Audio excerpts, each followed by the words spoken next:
The insult landed like a bullet. You clearly don't understand how real business works, sweetheart. Maybe you should stick to what your kind is good at. Diversity quotas and coffee service. The words sliced through the still air of the boardroom, cutting deeper than any blade could. 11 people sat at that long table. 10 men in tailored navy suits. 1 woman in a simple gray turtleneck and black jeans. 46th floor. Midtown Manhattan. The headquarters of Silverwood Dynamics, a $2 billion empire built on old money, arrogance, and tradition. The woman didn't flinch. Her name was Dr. Maya Carter, and her fingers tapped once against the leather cover of a black notebook resting on the table before her. The notebook looked plain, almost ordinary, but inside it was a storm waiting to be unleashed. For a second, the silence felt heavy enough to press against the glass walls. The city stretched beyond them, steel, glass, and ambition stacked to the clouds.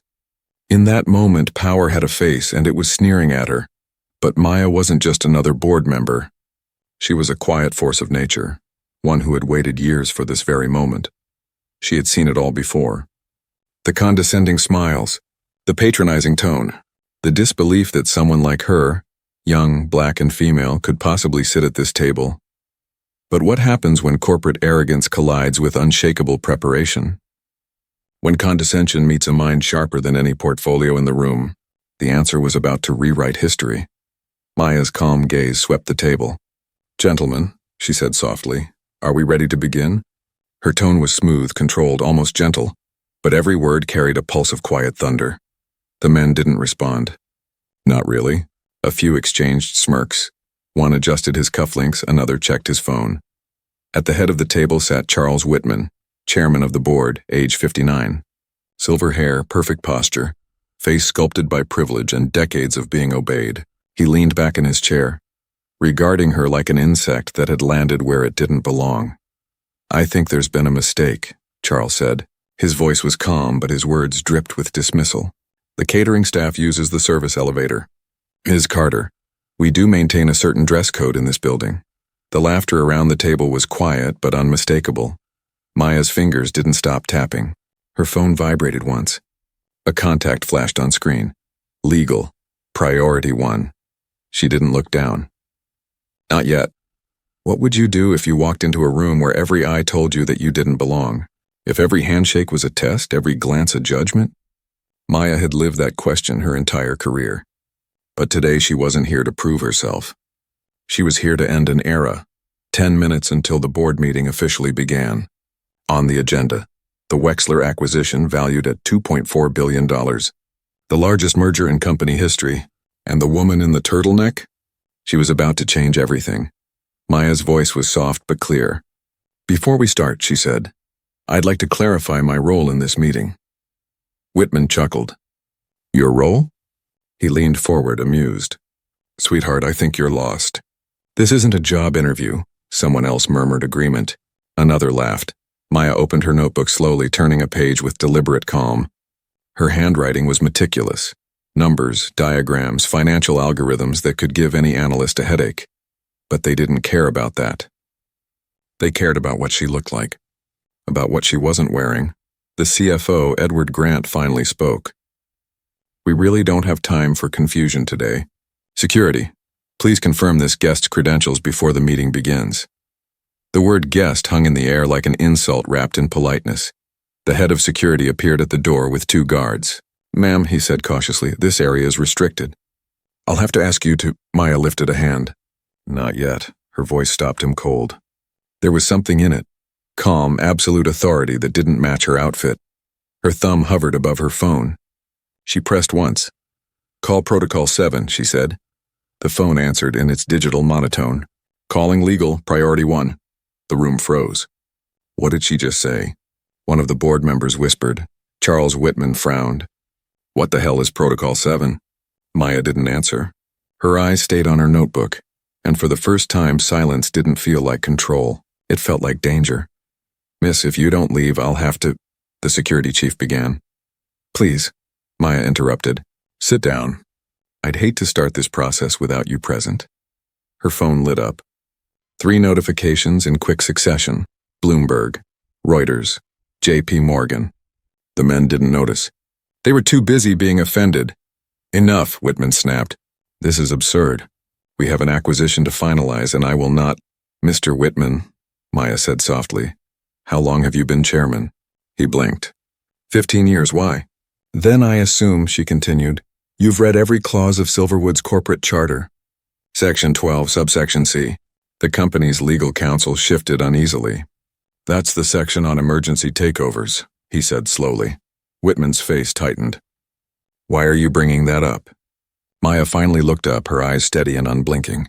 Because as of this morning, she said, that section applies.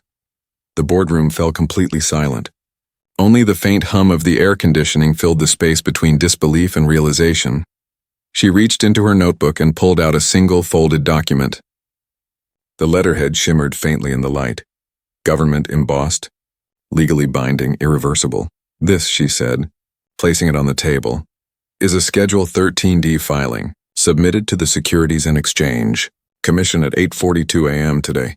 It concerns a controlling interest acquisition of Silverwood. Dynamics. Every head turned toward the paper.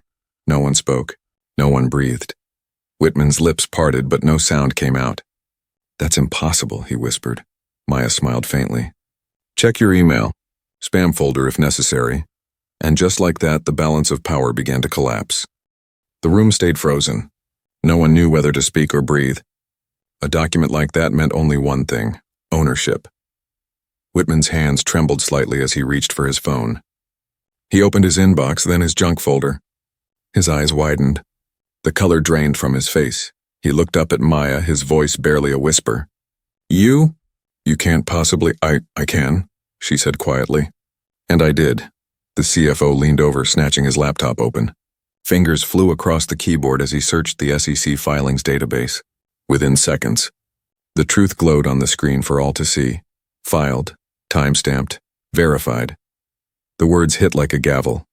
Dr. Maya Carter owned 51.6% of Silverwood Dynamics. For the first time, the polished executive stopped talking. The silence wasn't out of politeness this time, it was fear. What does this mean? One of the directors finally stammered. It means, Maya replied, that this meeting, your meeting, is over.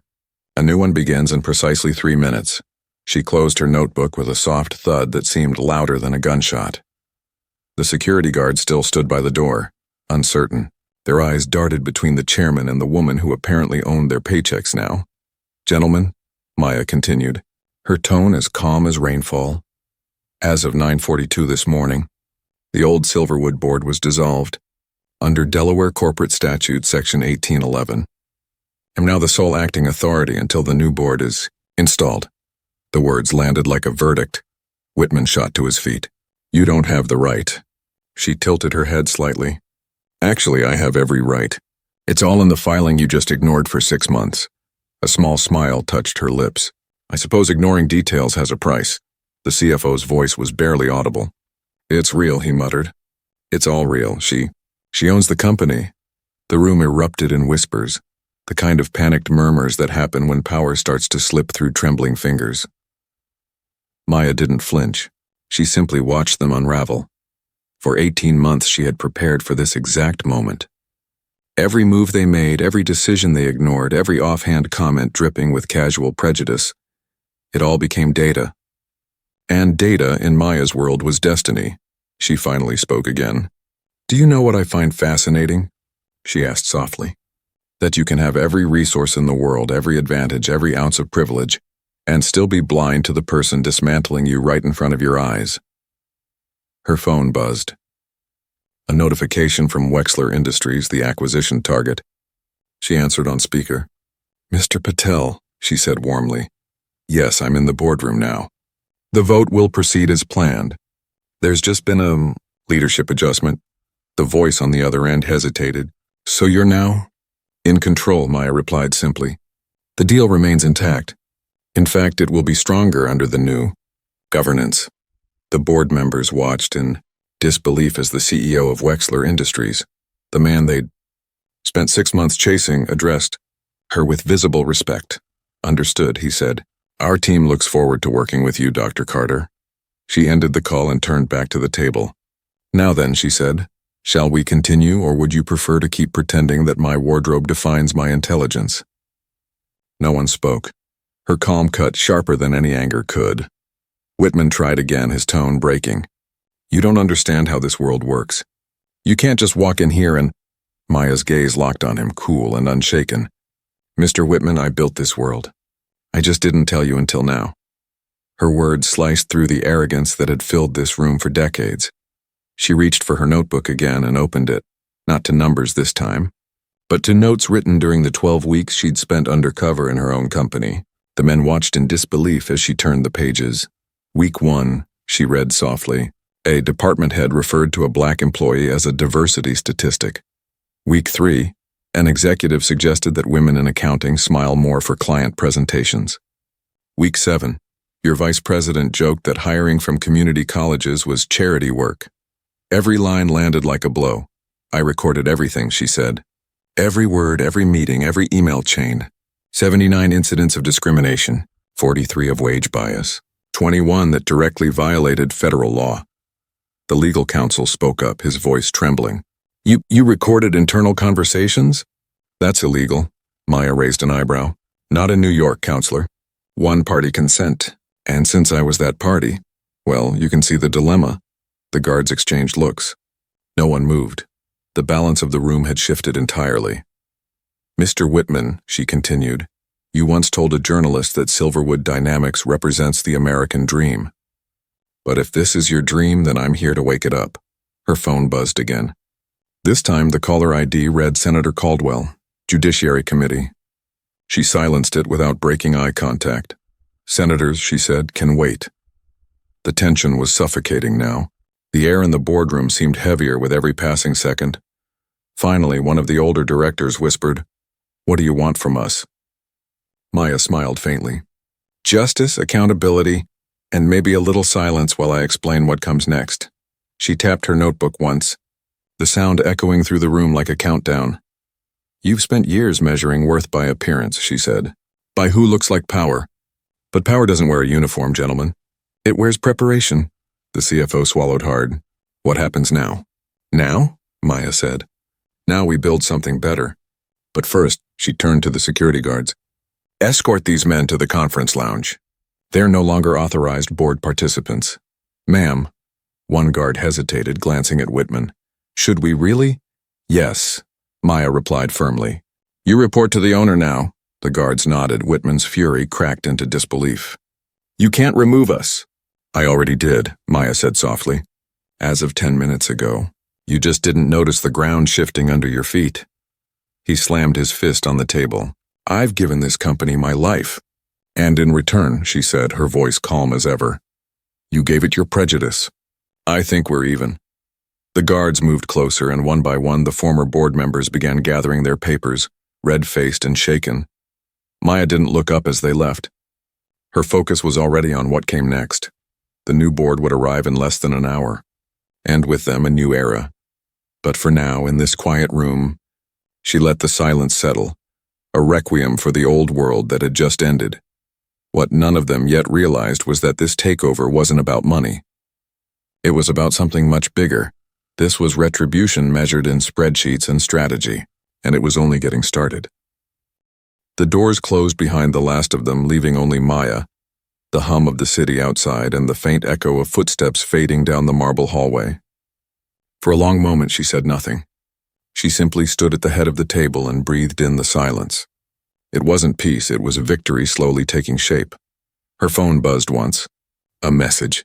From Legal Operations, confirmed. The notification glowed like a quiet signal of finality. The transfer was complete. Every paper, every clause, every share accounted for. She sat down, smoothing a hand across the table's polished surface. A table that had witnessed arrogance, exclusion, and decisions made in the shadows. Now it would witness something else. Through the glass walls, Manhattan stretched endlessly, but Maya didn't see skyscrapers or traffic. She saw systems, interconnected, imbalanced, built to keep people like her on the outside. But that system had just met its first irreversible fracture. Her thoughts drifted briefly to her daughter Leah, across town at Columbia University. Leah would be presenting her senior thesis tomorrow on economic inequality, And systemic bias in Fortune 500 corporations. Maya smiled faintly. Her daughter had no idea that today her research had become living proof. The door opened quietly. The company's chief legal counsel, Daniel Avery, mid-40s, polite but cautious, stepped in holding a folder. His expression was a blend of fear and disbelief. "Dr. Carter," he began carefully, "I've reviewed the filings. Everything is legitimate.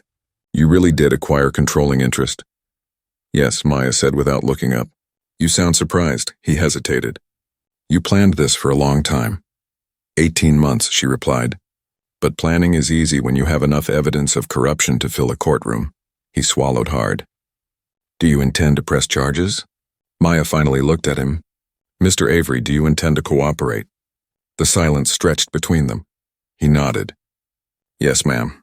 "Good," she said softly. "Then you'll draft the dissolution notices for the previous board. Make them airtight. No loopholes. I want them out of this company completely." "Yes, ma'am." He turned to go, then paused. "Dr. Carter, if I may ask why? You could have sold your shares for billions. Why take all this risk just to expose them?" Maya looked out the window again, the city glowing beneath clouds of light. "Because it was never about money," she said. "It was about memory, and promise he didn't understand. Most wouldn't. But she wasn't speaking to him. She was speaking to the ghosts that had lived in this company for decades." Her mind flashed back to Sophia, her college roommate at Harvard. Sophia had joined Silverwood as a financial analyst years ago. 6 months later, she left the industry altogether, humiliated, defeated, convinced she didn't belong. The story had stayed buried, a quiet scar, until Maya found the truth last year. That was when she decided to buy the company that broke her friend. The elevator chimed in the distance. She knew who it was before the doors opened. Sophia Lopez, now a rising executive at a rival firm, stepped into the boardroom. The sight of her made Maya's composure flicker for the first time. "You really did it," Sophia said, her voice barely above a whisper. "You actually bought Silverwood." Maya stood. "I told you one day I would." Sophia looked around the gleaming boardroom that had once been a fortress of exclusion. "When I worked here, they wouldn't even let me lead a client meeting. They said my accent made people uncomfortable. And now," Maya replied, "you'll be leading finance for the new board." Sophia froze. "What?" Maya smiled. "Chief Financial Officer. Effective immediately." Sophia's hand went to her mouth, her eyes glistening. "Maya, No thanks necessary," Maya said gently. "You earned it a long time ago. I'm just giving you the platform they stole." They stood together in silence for a moment. Two women who had endured the same storm and chosen different ways to fight back. Outside, thunder rolled over the city, faint but steady. The storm was building. Maya's phone rang again. This time it was Elias Harper, her managing partner at Carter Holdings, the network of shell companies she'd used to acquire Silverwood stock without raising suspicion. "It's done," Elias said without preamble. The markets reacted. Silverwood stock is up 12% in the last hour. Investors are calling it the Carter shockwave. Maya's eyes didn't leave Sophia's. "They'll get used to it," she said. "We're just getting started." Elias hesitated. "You realize what you've triggered?" "The old board won't go quietly. There'll be lawsuits, political pressure, media chaos." "That's fine," Maya replied. "We'll handle it with transparency. The one thing they've never been able to survive." As she hung up, Sophia asked, "What's next?" Maya's answer was simple. Reconstruction. She opened her notebook again, revealing a page titled, Phase 2, Structural Reformation. Every line, every task, every reform was already written. She had been preparing this blueprint for over a year. New leadership, she said. Public accountability. Real diversity metrics. No more internal cover-ups, no more fake audits, no more performance theater. Actual change. "And the old board?" Sophia asked quietly. "They'll leave with their severance packages and their shame. Or," Maya said, her tone sharpening, "they'll fight and learn what accountability feels like under oath."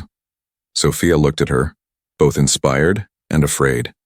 "You're going to make history." "No," Maya said. "We're going to make balance." Down below, lightning flickered between the skyscrapers. For the first time that day, Maya allowed herself a slow smile. The world had always underestimated women like her, and that was their fatal mistake. Because Maya Carter wasn't here to fit into their world. She was here to rebuild it from the foundation up, and the storm that had just started outside was nothing compared to the one she was about to unleash inside. The clock on the wall ticked toward 3 in the afternoon, but time inside that boardroom felt suspended. The glass, the steel, the faint vibration from the city below, it all seemed to hold its breath. Maya's team began to arrive one by one. The people she'd chosen carefully, not because they looked impressive on paper, but because they'd survived the same kind of room she had. People who'd been overlooked, underestimated, and still refused to disappear. First was Judge Rebecca Hall, retired Chief Justice of the Delaware Supreme Court. Her presence carried quiet authority. She shook Maya's hand and said, "It's about time someone used the law to do what it was designed for." Next came Dr. Julian Chen, a professor from Stanford known for his work on ethical business leadership. He carried a slim folder labeled Restoration Framework. He looked around the room and smiled faintly. "Feels poetic," he murmured. "To rebuild the empire with the same stones they used to wall you out." Then came Amira Patel, the former CEO of Meridian Holdings, who had quadrupled company value while achieving the highest employee satisfaction rates in her sector. She was sharp, confident, elegant. She met Maya's eyes and said, "Let's make them regret ever underestimating us." Sophia stood quietly, absorbing it all. She'd spent her whole life believing power was something other people owned. Watching these women take their seats changed something deep inside her. Maya looked around the table. 7 new board members, she said. 4 women, 3 men. 5 minorities, 2 white members. Combined experience, 150 years. That's what balanced leadership looks like. Dr. Chen chuckled. "You realize this will make Wall Street nervous?" "I hope it does," Maya replied. "They've been comfortable for too long." Outside, the first of the former board members watched from the elevator lobby, disbelief etched across their faces. Charles Whitman's hand trembled as he called his lawyer. "She's seating a new board," he hissed into the phone. "They're already inside. She can't do this." But the lawyer on the other end said only she can, and legally she already has. Whitman hung up and stared at the frosted glass doors of the boardroom, powerless to stop the future he'd mocked just an hour ago. Inside, Maya was outlining the first vote of the new Silverwood era. "Item 1, she said. Ratification of the Wexler acquisition. $340 million in annual revenue, previously stalled by cultural misalignment concerns. The revised proposal includes transparency clauses and ethical audit guarantees. All in favor?" 7 hands rose immediately. "Unanimous," Maya said. Next, Pacific Corporation Partnership Renewal. $180 million annually. They've been waiting 18 months for proof this company can evolve. All in favor? Again, 7 hands. Approved. Sophia could barely keep up with the numbers. Contracts were being restored faster than they'd been lost. With each vote, hundreds of millions returned to the company balance sheet. Meridian Industries joint venture, Maya continued. $95 million annually. Dr. Patel, you'll recuse yourself for conflict of interest. Amira nodded, stepping back with a composed smile. The remaining members voted. 6-0, Maya said. Approved, Sophia whispered under her breath. $615 million in 4 hours. Maya heard her. That's the price of doing business without prejudice. Judge Hall leaned back in her chair, watching Maya carefully. You're not just rebuilding a company, she said. You're rewriting corporate culture itself. That's the idea, Maya replied. She opened her notebook again. This time the pages showed not numbers but principles. Transparency, equity, accountability, integrity. Starting next week, she said, we implement the Carter framework. Real-time diversity dashboards, external audits, anonymous reporting systems, and mandatory bias training for all management. Executive bonuses will be tied directly to diversity performance metrics. No targets met, no payouts, simple. Dr. Chen smiled. That's going to cause tremors across Wall Street. Maya met his eyes. Good. Change doesn't happen quietly. The sound of her phone vibrating cut through the moment. She glanced at the screen. Unknown number. Washington, D.C., she answered. This is Carter. Dr. Carter, said a measured voice on the other end. This is Senator Elaine Warren's office. The senator has been following your actions with great interest. She'd like to discuss the possibility of using your model as the foundation for a new federal accountability framework. Maya blinked. her composure barely shifting. A federal model? Yes, the aide continued. Mandatory corporate transparency, diversity reporting, and executive accountability laws. She calls it the Carter Blueprint. Would you be open to collaboration? Maya glanced around the boardroom at the faces watching her, at the city beyond the windows that had once felt unreachable. I'm listening, she said. Excellent, came the reply. The senator will call you personally tomorrow morning to discuss next steps. When she ended the call, the room was silent. Sophia's eyes were wide. Did that just happen? It did, Maya said softly. And it's only the beginning. Dr. Chen grinned. You've gone from fixing one company to changing the entire market. Maya exhaled slowly. Markets will adjust. Morality shouldn't have to. As the meeting continued, a soft rain began to fall outside. It pattered against the glass like a slow applause from the city itself. Within 6 hours, Silverwood Dynamics had transformed from a corporate scandal to a symbol of reform. And by the time the headlines broke, there would be no turning back. The world was about to learn what happens when the underestimated decide to stop waiting for permission. The headlines hit before sunrise. Every major outlet carried her name. Dr. Maya Carter ousts entire Silverwood board in historic takeover. Some called it the most shocking corporate coup in decades. Others called it the beginning of a new era. But not everyone celebrated. By 8 in the morning, Maya's phone was an orchestra of calls, texts, and alerts. Reporters wanted statements. Investors wanted reassurance.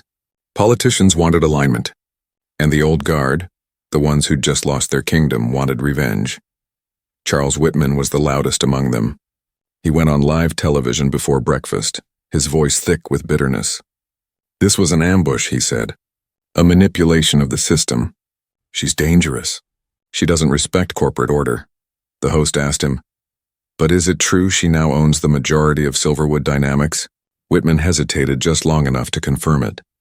Technically, he said, but this will not stand. We built that company. The clip went viral before the interview even ended. The comments poured in, some cheering, others outraged. People saw a mirror of their own workplaces in her story. Some saw their fear. Others saw hope. Maya didn't bother responding. She knew time would answer for her.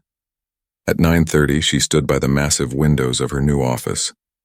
The city moved below her like a restless ocean. Behind her, Sophia scrolled through an endless stream of news notifications. They're calling it the Silverwood Revolution, she said quietly. Half the comments are people sharing their own experiences. Discrimination, pay gaps, toxic leadership. It's like you lit a match and the whole country's finally seeing the smoke. Maya nodded slowly. Good, let them see. There was a knock at the door. Daniel Avery, the legal counsel, stepped in again, looking tense. Dr. Carter, I just received notice. Whitman and the former board are filing an injunction to freeze your authority. They're claiming coercion. Maya turned from the window, her calm unbroken. And on what grounds? He hesitated. None that will hold. But they're counting on spectacle. They want the court of public opinion to turn before the legal one does. Sophia frowned. They're trying to make her look like a villain. They always do that when they can't defeat competence, Maya said. Prepare a statement. Transparent, factual, firm. No drama. I won't play their game. Avery nodded and left the room. Maya turned back to the window. When you threaten people who built their power on silence, their first weapon is noise. Sophia smiled faintly. Then let's make our truth louder. By noon, her team gathered again for an emergency meeting. Reporters had gathered outside the Silverwood Tower. A storm of attention was brewing. Cameras, microphones, speculation. Maya entered the room, composed as ever, and took her seat at the head of the table. Let's talk about the backlash, she began. They're going to frame this as chaos. But chaos is what reform looks like before it settles into order. Dr. Chen nodded. Our statement should highlight measurable impact. The contracts restored, the revenue recovered, the accountability structures implemented. No emotion. Just results. Amira Patel leaned forward. And people will listen because it's working. I've already heard from 3 CEOs who want to adopt our model. Maya looked around the room. Then that's the story we tell. We don't argue with the past. We replace it with proof. The door opened suddenly. A young assistant rushed in, breathless. Dr. Carter, you need to see this. She held up her tablet, a live feed playing. A crowd had gathered outside Silverwood Tower. Dozens of employees, some holding signs. Justice in the boardroom. We stand with Carter. Change starts here. For a moment, no one spoke. The sound of distant chanting filtered through the glass walls. Sophia whispered, "They're supporting you." Maya's eyes softened. "No," she said. "They're supporting themselves. They're finally seeing what power looks like when it belongs to them." She walked to the glass and pressed her hand against it, feeling the vibration of the voices below. Judge Hall spoke quietly from behind her. "You realize what you've done, don't you? You've made it impossible for companies to hide their prejudice behind profit." "I didn't want to make it impossible," Maya said. "I wanted to make it unprofitable." The line would later be quoted in newspapers, business schools, and congressional hearings. But at that moment, it was just the truth. That afternoon, Silverwood's stock surged again, up another 21% by closing bell. Analysts were forced to acknowledge what they'd ignored for years. Accountability was good business. At 5 o'clock, Maya sat alone in the quiet boardroom. The day had stretched into exhaustion, but she wasn't tired. She was awake in a way she hadn't been in years. Her phone buzzed. A message from Leah. "Mom, I saw the news. I'm proud of you," she smiled. Just 5 words, but they hit deeper than any headline, she typed back. "Make me prouder tomorrow." "I'll be there," Leah replied with a heart emoji and a single word. "Always." Maya set the phone down and looked around the room, the same space where just 1 day ago she'd been treated like an intruder. Now it was hers. But she knew better than anyone that owning a room was not the same as changing it. Tomorrow the real work would begin. Tomorrow she'd have to prove that transformation could last longer than outrage. She glanced once more at the skyline. The lights of New York flickered like a living thing. The revolution had started here, but it wouldn't end here. And as night settled over the city, one truth burned brighter than all the rest. Justice didn't whisper. It commanded. By morning, the news cycle had evolved from shock to awe. Every major network led with one story: the Carter Reformation. Commentators called it a masterclass in leadership. Some called it vengeance. Most called it history. The markets opened with a surge. Silverwood stock jumped another 30% before noon, setting an all-time high. Investors who once dismissed the company as toxic were now fighting to buy in. Analysts coined a new term, the Carter effect, to describe the sudden rise of companies adopting transparency policies in self-defense. But while Wall Street argued about numbers, something far more important was happening on the ground. Inside Silverwood Tower, employees walked into a different world. The walls that once echoed with hierarchy now carried the hum of collaboration. The new reporting system had gone live overnight. A digital platform where any employee could document discrimination, harassment, or misconduct anonymously, with external auditors reviewing every claim. By 9 a.m., dozens of thank you messages filled the internal feed. For the first time, one employee wrote, "I feel like my voice matters." Another message read, "This company finally feels human." Maya stood in the main lobby as the new morning shift arrived. There were no cameras, no journalists, just people passing by, their eyes filled with something unfamiliar in this building. Hope. Sophia joined her, tablet in hand. "The diversity dashboard's trending on social media," she said. "It's public now. Every hiring metric, promotion statistic, pay equity ratio, everything visible." Maya smiled slightly. "Good, transparency isn't about comfort. It's about truth." Just then, Daniel Avery approached, carrying a fresh stack of documents. "Dr. Carter," he said, "the final legal clearances have come through. Every reform you implemented is now binding policy under Delaware corporate law. There's no undoing it." Maya looked at the papers, then handed them back without reading. "Then let's start measuring progress, not protection." Across the country, other companies were already reacting. By afternoon, 3 Fortune 500 boards announced emergency meetings to discuss adopting versions of the Carter framework. By evening, it wasn't just business networks covering the story. News anchors debated the meaning of accountability, professors taught it as a case study, and ordinary workers saw a glimpse of what power could look like in their own lives. At 4 in the afternoon, Maya walked into a conference room where the new board waited. The atmosphere felt different now, warmer, purposeful, alive, Dr. Chen began. "The data is astonishing. In 48 hours, productivity has risen 17%. Retention metrics have already improved. It's like removing a weight no one realized they were carrying. Judge Hall nodded. It's more than policy. It's psychological freedom. Amira leaned forward. And we're just beginning. Imagine what 6 months will look like. Sophia smiled from across the table. You'll need to imagine fast. Senator Warren's office confirmed a federal draft of the Corporate Accountability Act. They want your input. Maya's brow lifted. When? Tomorrow morning, Sophia replied. 9 a.m. Capitol Hill. Maya exhaled slowly. Then we'll take this national. The boardroom erupted in quiet applause. For once, success didn't feel like conquest. It felt like correction. That night, Maya attended Leah's thesis defense at Columbia.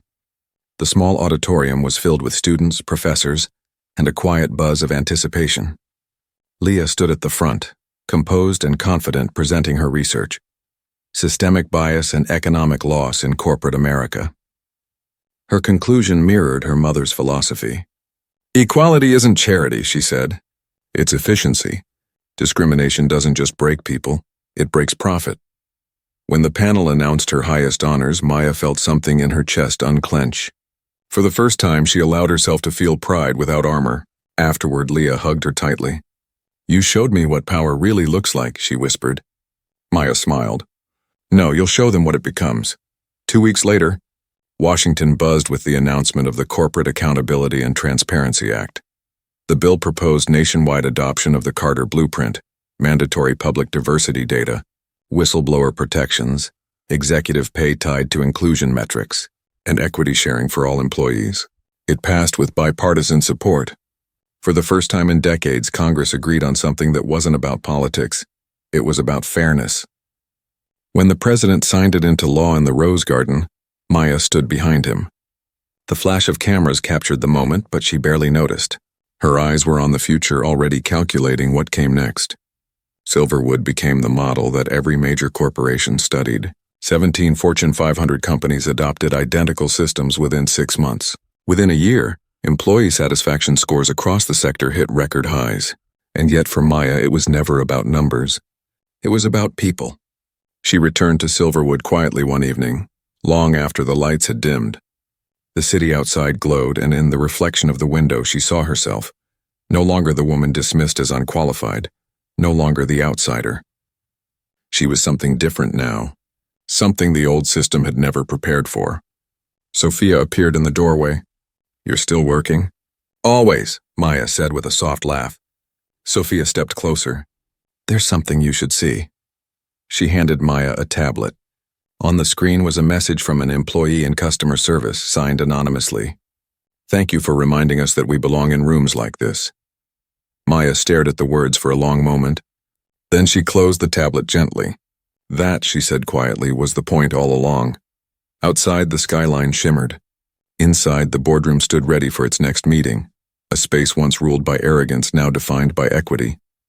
Maya placed her notebook on the table, the same one she'd carried from the beginning. She opened it to a blank page and wrote a single line. The revolution is not coming. It has already begun. Then she smiled, closed the book, and turned off the lights. The city kept shining, and somewhere deep in its heartbeat, a new kind of power pulsed. Quiet, steady, and unstoppable.